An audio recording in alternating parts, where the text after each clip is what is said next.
Okay, so the first one shows you solids and you have to match the nets. The nets are just like the surfaces flattened out.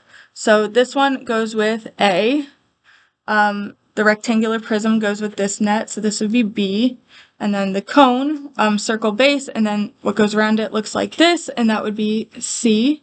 For this one, it's a net for a pyramid. The reason why it doesn't go with this is because this has a triangular base and this shows a square base, so this is none. Okay, the next one, it's asking what shape would be created if you took this shape and you rotated it around this axis. So if you rotated it around this axis, it would make a cylinder. A common wrong answer would be this one, but if it's rotating around an axis, let's say this calculator is rotating around the axis, it creates a smooth edge. It doesn't really like stop and make a corner at any point. So it's this one. And then for this, if you were to rotate this around the axis, it would make a cone. And then for this one, if you rotated it, it would make a sphere. Those are pretty easy, and they're also pretty common on the EOC, so as long as you've practiced them, it's an easy one to get right. Okay, so this one, it gives you it gives you like common objects, and then you have to identify the shapes in the objects. So here it's like a silo. Looks like it has a cylinder here, and then it has a hemisphere, so the cylinder and then half of a sphere. I don't know what I just drew, sorry. Okay, next. You have a sphere, and then a rectangular prism. And then for the house, the base, it looks like a rectangular prism on bottom, and then on top it has a triangular prism. So like a triangle here, and then rectangles all the way around. So it'd be this one. This is a pyramid, which that's not showing a pyramid, it's showing the triangular prism. Okay, and then while we're on shapes, I'm going to go down and do the cross-section one here. So here it's saying if you slice the shape with a plane, what shape would be created? So if you slice this triangular prism right here, it would create a triangle. So that would be this answer. And then for this one, if you sliced it with a plane, it would create a circle. And then if you slice this with a plane right here, it would create a circle.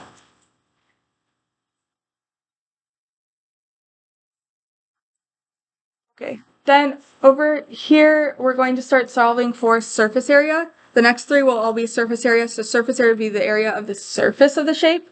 For a sphere, the equation is pretty simple. And then this equation is also on the reference sheet. So you just identify the shape, sphere, and then the question is asking for surface area. So that is the equation right there.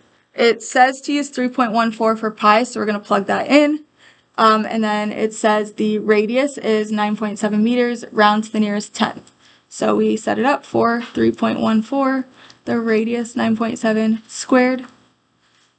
When you solve this, you have to make sure to square the 9.7 first using order of operations. And again, I'm doing this pretty quickly so we don't run out of like energy as we solve these. And then you multiply the three numbers and the surface area comes out to 1181.7704.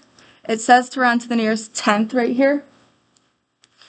So we look at this is 5 or higher, so then this would round up. So the surface area of the shape is 1181.8, and then since its area is just meters squared.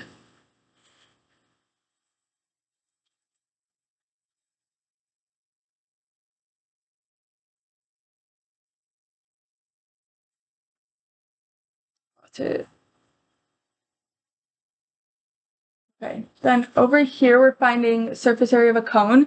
For this one, it actually asks you to find the lateral surface area and the total surface area. This is common on testing.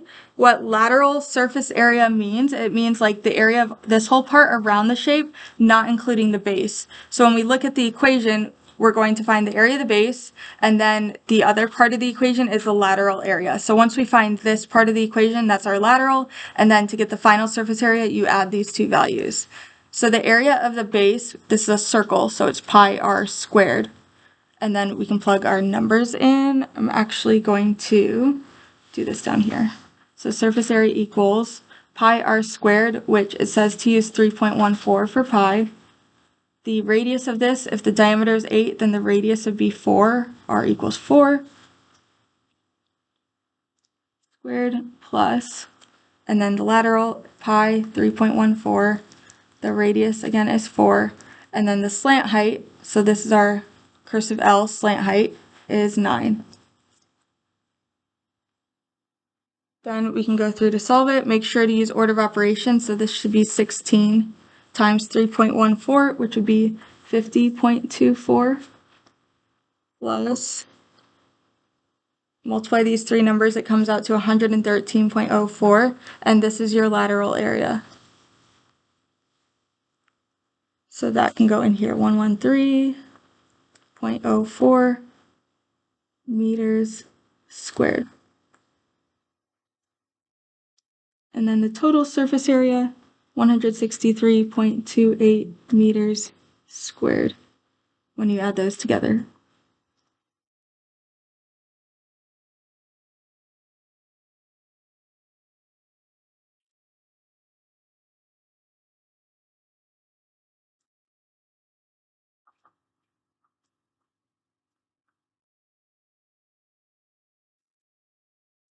Okay, continuing for the next one. Surface area of a cylinder.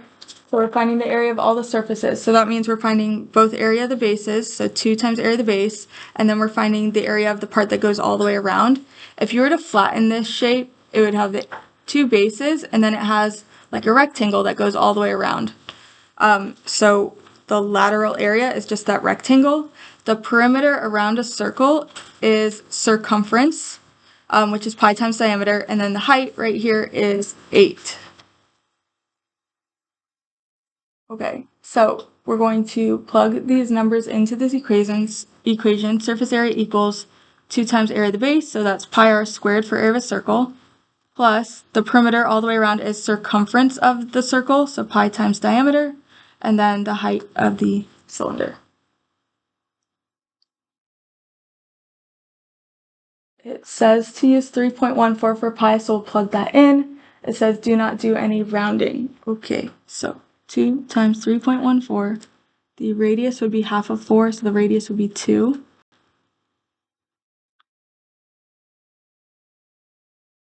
Let's get in my way. 3.14, diameter is 4, and then height is 8.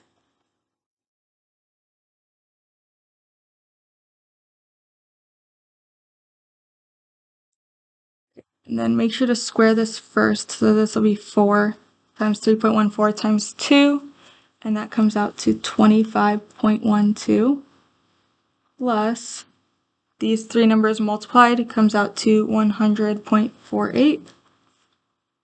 Add the values together, and the total surface area is 125.6 feet squared.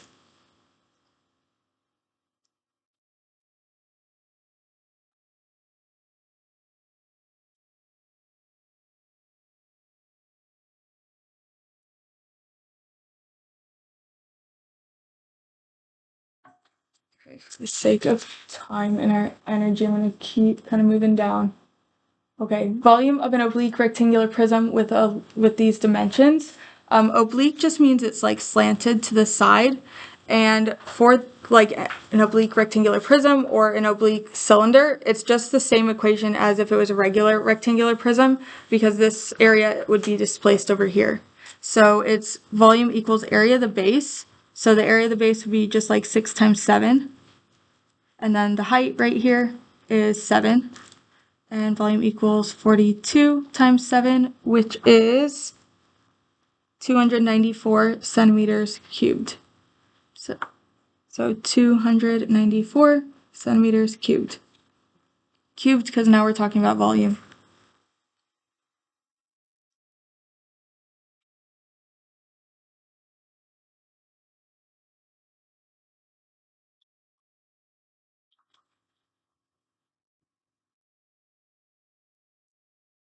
Moving over here. Zoom out so it's still in frame. Okay, over here it says find the volume of this solid. There's a couple different ways to do it. One way would be to find the area of the front of this shape, and then you can multiply by the depth, and that will give you the total volume. So that's what I'm going to do, and I'll explain another way in a second, but one way is just to find the area of the front by splitting it up into shapes that we can easily find the area of. Here I split it up into two rectangles. So this rectangle, 6 times 6 would be 36. That's the area of this space. And then this little rectangle would be 2 by 6 minus, this is 5, would be 1. 2 times 1 is 2. So we can do 36 plus 2 is 38 centimeters squared for the area of that front face. And then once you have the area of the front, you can multiply by the depth to get the whole volume. So 38 centimeters squared times 3 centimeters gives you 114 centimeters cubed. Another way to do this would be to find the volume of each of those rectangular prisms. Once you break it up, you could find the volume of this rectangular prism, which would be 6 times 6 times 3, and then the top one, which would be 2 times 1 times 3, and that would give you 6. 36 times 3 is 108, and then you could add those two volumes together. So I guess whatever works or whatever you've been using is fine. Okay, gonna flip it over. We're gonna stick with the volume and just go through volume of all the shapes. Okay, so over here, this is a triangular prism. We have to find the area of the base, so the area of this triangle, and then multiply by the height, and you'll find the volume. So area of this base, the triangle, area of a triangle is 1/2 base times height, and then times the height of the prism. This is height of the prism. So 1/2, 5, and then the height is 5, and then the height of the prism is 7. You multiply those four numbers, whatever you want to consider it, and it comes out to 87.5 yards cubed.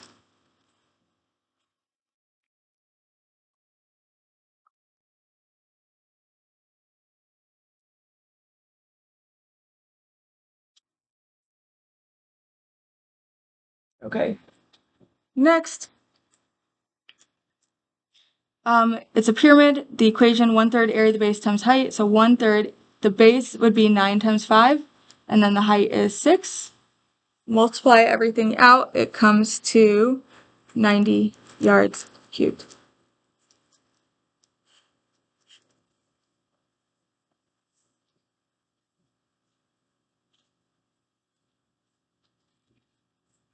Okay, the next one is an oblique cylinder. It just means it's slanted a little bit. However, for an oblique cylinder, you use the same equation as a regular cylinder. Area of the base is a circle, so it's pi r squared times the height. It says to use 3.14 for pi. The radius is 3, and then the height is 27. Make sure to square first for order of operations, and volume equals 763.02 centimeters cubed. It says to round your answer to the nearest whole number for this one, so be 763 centimeters cubed.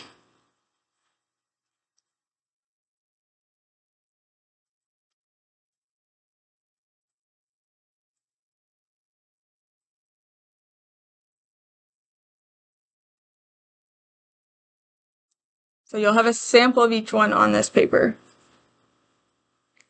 Okay. Use this on the test or not? Oh yes, you can use this on the test. So make sure to take good notes.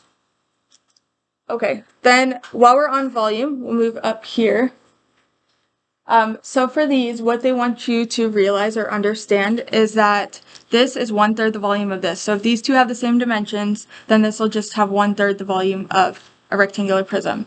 So to find the volume of the rectangular prism, area of the base times the height, 5 times 4 times 6, that comes out to 120 yards cubed. And then over here, 1/3, area of the base would be 5 times 4, the height is 6, be 1/3 of 120, which is 40 yards cubed. So volume of the prism is 120 yards cubed. Volume of the pyramid is 40 yards cubed. volume of the prism is 3 times the volume of the pyramid.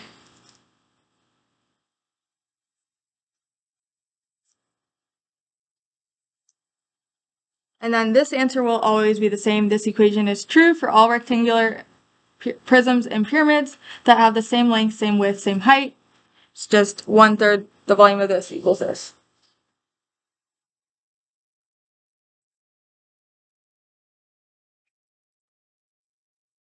I'm trying to go. Gabriel. Focus up here. Okay, the next one is almost the same thing. Like I said, I'm still trying to get through it fast. So here, volume of a cylinder, area of the base times height, and then a cone is 1/3 of that. What's nice is they already found the area of the base for us, and they're saying it's 12 here. So area of the base, which is 12, times height, which is 6, volume equals 72 yards cubed. And then over here, 1/3 area of the base, which is 12, and the height is 6, so it'd be 1/3 of 72, which is 24 yards cubed. So the cylinder, 72 yards cubed, cone, 24 yards cubed. And so the volume of the 3 times the volume of a cone is the volume of a cylinder. And then this equation is true for all cylinders and cones with congruent bases and equal heights.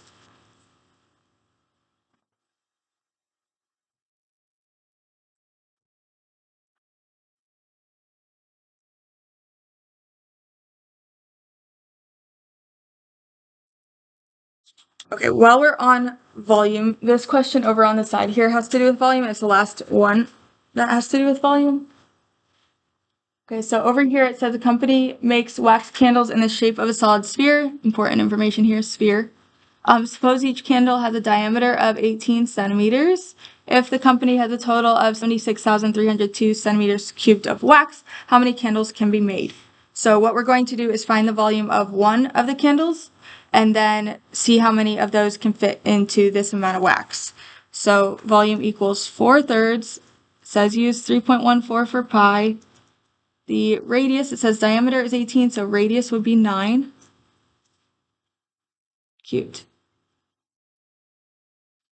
So use order of operations to solve, so you have to do the 9 cubed first, and then this comes out to 3052.08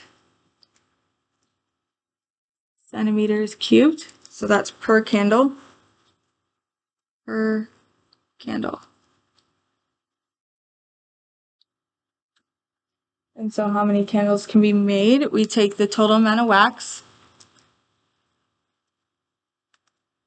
and divide it by the amount of wax needed per candle. And this divides perfectly to exactly 25 candles. So if you took 76, oh sorry, I'll zoom out. You took 76,302 and 76,302 divided by 3052.08 comes out to exactly 20.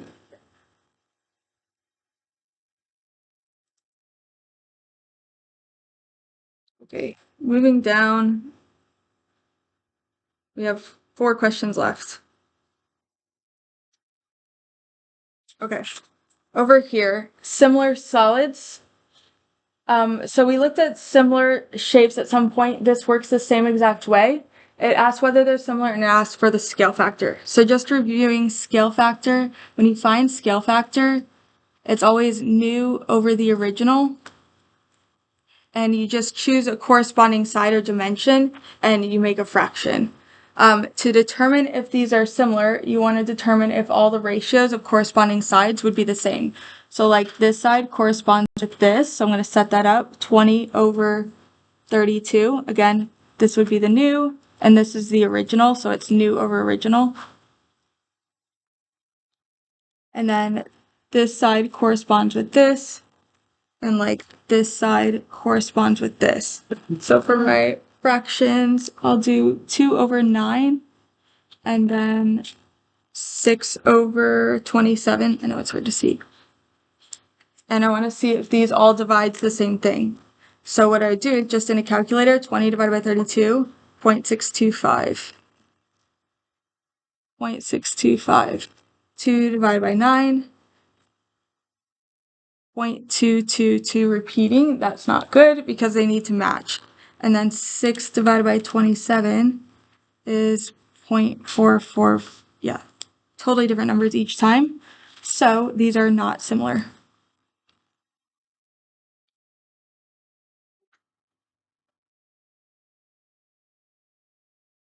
6 divided by 27, did that come out right? Oh, no, it didn't. It came out wrong. 222. But they all three have to match, and they all three do not match. Okay. The next one, same thing. I need to see if the corresponding parts create equal ratios. So 4/7, does that match 16/28? So 4 divided by 7 is 0.571. And 16 divided by 28 is 0.571. So they do match. Cool. That means that they are similar. The scale factor is just this fraction, 4/7. Make sure to do new over original. And then for the last one, I'm going to do the same thing. Just take corresponding sides, 28/24. Does that equal? I think that says 7/6. I know it's hard to tell on the copy. 7/6. And then 15/9. Do all of these equal the same thing? 28 divided by 24, 1.16. 7 divided by 6, 1.16. And then 15 divided by 9 comes out to 1.666 repeating. So they don't match. So this is not similar.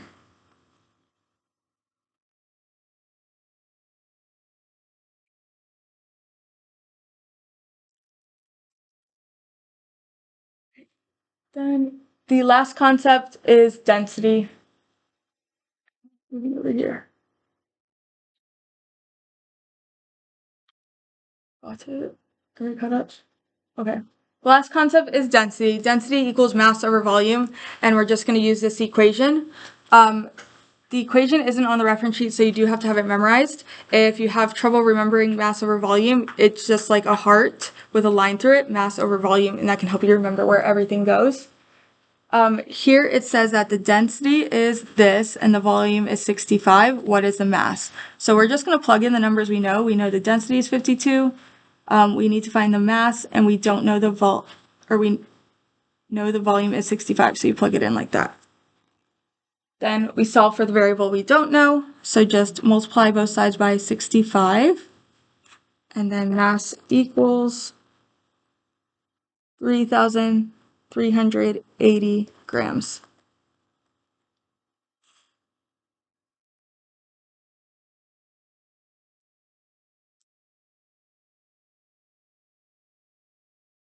Okay, the next one, same thing. I'm using this equation, density equals mass over volume. So density is 14. The mass it's telling me is 560 grams. And then we need to find the volume. So to do this, we multiply this by volume on both sides. We get, what's that? 14 V equals 560 grams. That makes that cancel. And then from here, divide both sides by 14, and the volume equals 40. 40 centimeters cubed.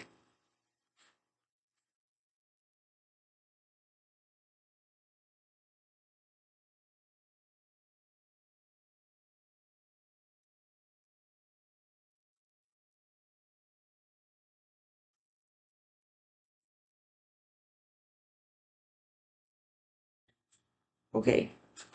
Then over here, a solid object in the shape of a cylinder is shown. It has a diameter of these dimensions and a height of 8. If its mass is 13.6 kilograms, what is its density? Round your answer to the nearest hundredth. Do not round immediate steps. Be sure to include the correct unit in your answer. Here they gave us kilograms and we need it in grams. So we're going to take this 13.6 kilograms. 1 kilogram is 1,000 grams. So we need to multiply by 1,000 to get grams. So that'd be 13,600 grams. That would be the mass. And then for volume of this cylinder, volume is pi r squared times the height of a cylinder. So volume is 3.14. The radius here is 3 squared, and then the height is 8. So the volume of the cylinder, so this is mass, and then the volume of the cylinder comes out to 226.08. So that's volume. So we need the mass and we need the volume, and we're going to plug this into the equation. Density equals 13,600 grams divided by 226.08, and that gives us a density of 60.155, and it says to round to the nearest hundredth, so 60.16, and it's grams per, meter cubed.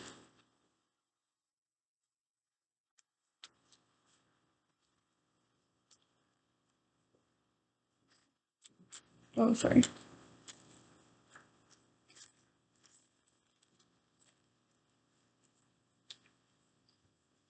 Okay, last one is population density.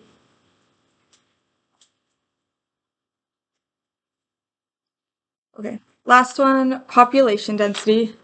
To find population density, you take the number of people or population and you put it over the area of the space or the city or whatever it is. So here, the number of people is 972,000 people, and the area of this space looks like this dimension is 45 by 60. So 45 times 60 is 2,700. And so that'd be kilometers squared for the area of that space.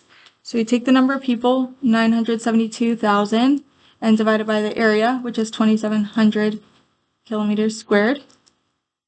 And that comes out to population density equals 360 people per kilometer squared. And that's the answer there. Okay, we're done for real. That was fine. So I want you to leave this out on your desk so I can give you credit for it and check it. And then grab a laptop and start the ALEKs problems. It says chapter 11B like test practice, and they're broken up into sections. So they count as your weekly ALEKs, but use it to prepare for the test tomorrow. I'm practicing these problems. So you will be able to use this as a guide. So practice using it. Assume out. Here's your to-do list. Oh, whoever wants to go first. That's up to you.